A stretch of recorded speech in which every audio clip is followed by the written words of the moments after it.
another several hundreds of millions of people out of poverty. Grow even more this enormous middle class that can fuel growth in this country and beyond. You have the chance to take on greater responsibilities on the global stage while playing a leading role in this hugely important part of the world. And together with the United States, you can also seize the opportunities afforded by our times. The clean energy technologies that can power our lives and save our planet. The chance to reach new frontiers in outer space. The research and development that can lead to new industry and a higher standard of living. The prospect of advancing the cause of peace and pluralism in our own countries, but also beyond our borders. Which brings me to a second question. 20 years from now, what kind of partnership do you want to have with America? Just before I came to speak to all of you today, I visited two expos, right, in another courtyard here, that underscore the kind of progress we can make together. The first focused on agriculture and food security, and I was able to see innovations in technology and research which are transforming Indian farming. A farmer showed me how he can receive crop information on his cell phone. Another showed me how tools appropriately sized and weighted for women are helping her and other female farmers increase their productivity. Many of these innovations are the result of public and private collaborations between the United States and India. The same collaboration that helped produce the first Green Revolution in the 1960s. And tomorrow I will be discussing with Prime Minister Singh how we can advance that cooperation in the 21st century, not only to benefit India, not only to benefit the United States, but to benefit the world. India can become a model for countries around the world that are striving for food security. And the second expo I toured focused on the ways that innovation is empowering Indian citizens to ensure that democracy delivers for them. So I heard directly from citizens in a village hundreds of miles away through e-Panchayat.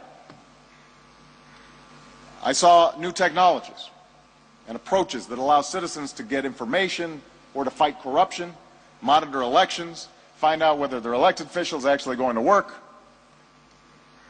holding government accountable. And while these innovations are uniquely India's, their lessons can be applied around the world. So earlier this year at the UN, I called for a new focus on open societies that support open government and highlighted their potential to strengthen the foundation of freedoms in our own countries while living up to the ideals that can light the world. And that's what India is starting to do with some of this innovation. We must remember that in some places the future of democracy is still very much in question. Just to give you an example, there are elections that are being held right now in Burma that will be anything but free and fair based on every report that we're seeing. And for too long the people of Burma have been denied the right to determine their own destiny. So even as we do not impose any system of government on other countries, we, especially young people, must always speak out for those human rights that are universal and the right of people everywhere to make their own decisions about how to shape their future. Which will bring me to my final question, and then you guys can start sending questions my way. How do each of you want to make the world a better place? Keep in mind that this is your world to build, your century to shape. And you've got a powerful example of those who went before you. Just as America had the words and deeds of our founding fathers to help chart a course towards freedom and justice and opportunity, India has this incredible history to draw on, millennia of civilization, the examples of leaders like Gandhi and Nehru.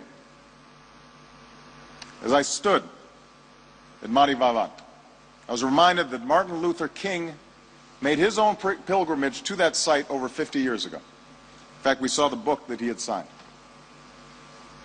After he returned home, King said that he was struck by how Gandhi embodied in his life certain universal principles that are inherent in the moral structure of the universe. And these principles are as inescapable as the law of gravitation. You have that power within you. You too must embody those principles. For even within this time of great progress, there are great imperfections. The injustice of oppression, the grinding punishment of poverty, the scourge of violent extremism and war. King and Gandhi made it possible for all of us to be here today. Me as a president, you as a citizen of a country that's made remarkable progress. Now you have the opportunity and the responsibility to also make this planet a better place. And as you do, you will have the friendship and partnership of the United States, because we are interested in advancing those same universal principles that are as inescapable as the law of gravitation. The lives that you lead will determine whether that opportunity is extended to more of the world's people, so that a child who yearns for a better life in rural India, or a family that's fled from violence in Africa, or a dissident who sits in a Burmese prison, or a community that longs for peace in war-torn Afghanistan, whether they are able to achieve their dreams. And sometimes the challenges may be incredibly hard, and in the face of darkness, we may get discouraged, but we can always draw on the light of those who came before us. I hope you keep that light burning within you, because together, the United States and India can shape a century in which our own citizens and the people of the world can claim the hope of a better life. So thank you very much for your patience, and now you can take Michelle's advice and ask me some tough questions. Thank you very much.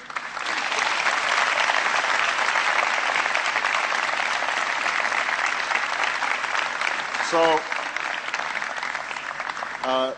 we have, I think, people in the audience with microphones.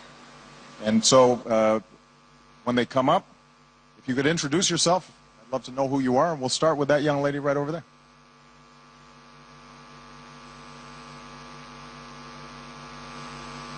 Hi, good day, sir. I'm fine. My name is Anam. I'm from St. Xavier's College. My question to you is, what is your take or opinion about jihad or jihadi, whatever is your opinion? Like, what do you think of them?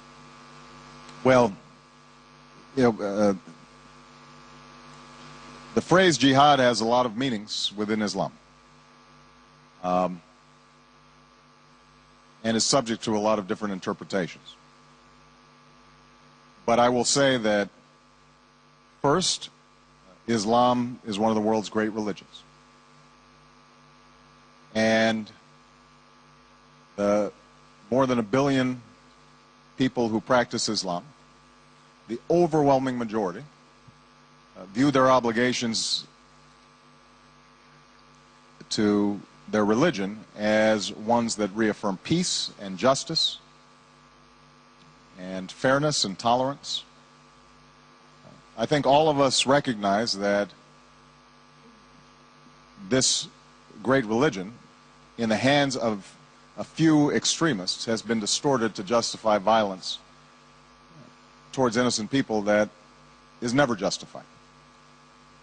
And so I think one of the challenges that we face is, how do we isolate those who have these distorted notions of religious war and reaffirm those who see faiths of all sorts, whether you are a Hindu or a Muslim or a Christian or a Jew or any other religion, or you don't practice a religion, that we can all treat each other with respect and mutual dignity, and that some of the universal principles that Gandhi referred to, that those are what we're living up to as we live in a nation or nations that have very diverse religious beliefs.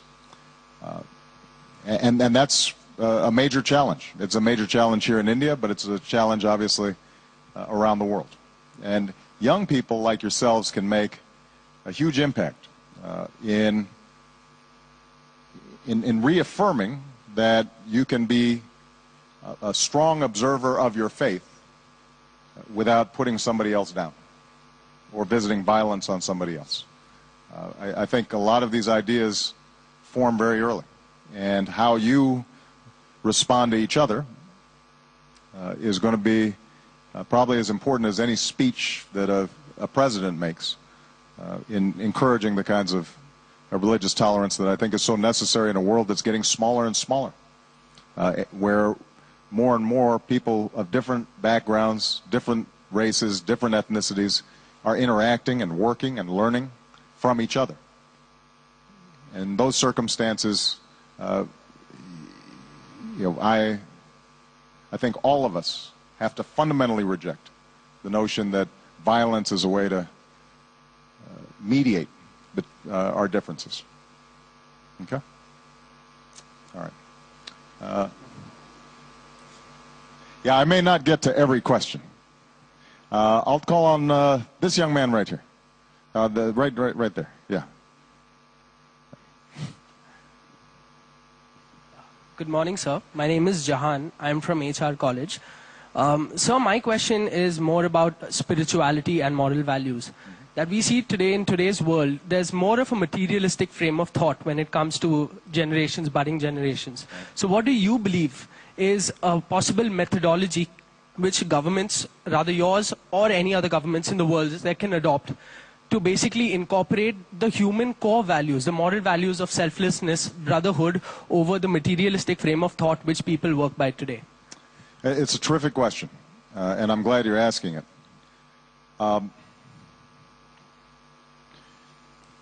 India is making enormous progress in part because, like America, it has this incredible entrepreneurial talent, entrepreneurial spirit. And I think we should not underestimate how liberating economic growth can be for a country. In the United States, I used to work with a lot of churches when I was still a community organizer before I went to law school. And one of the common phrases among the pastors there was, it's hard to preach to an empty stomach. It's hard to preach to an empty stomach. If people have severe, immediate material needs, shelter, food, clothing, then that is their focus. And economic growth and development that is self-sustaining can liberate people, allow them, it forms the basis for folks to get an education and to expand their horizons, and that's all for the good.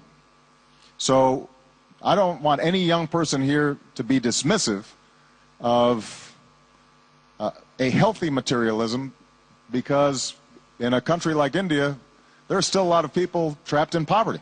And you should be working to try to lift folks out of poverty, and companies and businesses have a huge role in making that happen. Now, having said that, if all you're thinking about is material wealth, then I think that shows a poverty of ambition. When I was visiting Gandhi's room here in Mumbai, it was very telling that the only objects in the room were a mat and a spinning wheel and some sandals, a few papers. And this is a man who changed history like probably no one else in the 20th century in terms of the number of lives that he affected.